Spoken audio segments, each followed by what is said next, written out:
AP ప్రభుత్వం కీలక నిర్ణయం తీసుకుంది. పేదలకు ఇళ్ల స్థలాలు ఇచ్చేందుకు ముందుకు వచ్చింది. గృహ నిర్మాణ శాఖపై నిర్వహించిన సమీక్షా సమావేశంలో ఈ నిర్ణయం తీసుకున్నారు. ఎన్నికల్లో ఇచ్చిన హామీ మేరకు ఇళ్ల స్థలాలను పంపిణీ చేయనుంది. ఈ విషయంపై మంత్రి పార్థసారథి మాట్లాడుతూ కొత్త లబ్ధిదారులకు గ్రామాల్లో 3 సెంట్లు, అదే పట్టణాల్లో అయితే 2 సెంట్ల స్థలం కేటాయించనున్నట్లు ఆయన చెప్పారు. అదేవిధంగా గత వైసీపీ ప్రభుత్వం ఇళ్ల పట్టాల కోసం భూసేకరణ జరిపి లేఅవుట్లు వేయని స్థలాల్లో కూడా పేద ప్రజలకు ఇళ్ల స్థలం ఇవ్వాలని సీఎం చంద్రబాబు నిర్ణయించినట్లు మంత్రి పేర్కొన్నారు.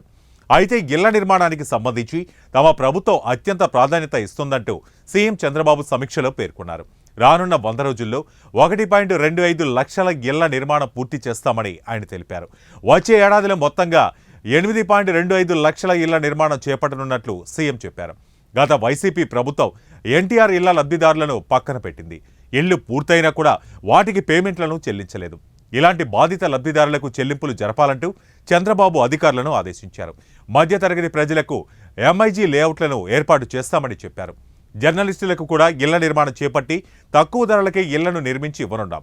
పోలవరం R&R కింద ఇళ్ల నిర్మాణాన్ని గృహ నిర్మాణ శాఖకు అప్పగించాలనే అంశానికి సంబంధించి చర్చ కూడా జరిగింది.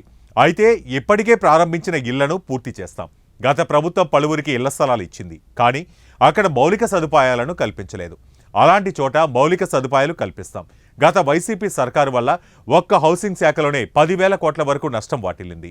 ఎస్సీ ఎస్టీలకు ఎటువంటి ప్రత్యేకతలు లేకుండానే వైసీపీ ప్రభుత్వం ఇళ్ల నిర్మాణం చేపట్టింది అంటూ మంత్రి పేర్కొన్నారు.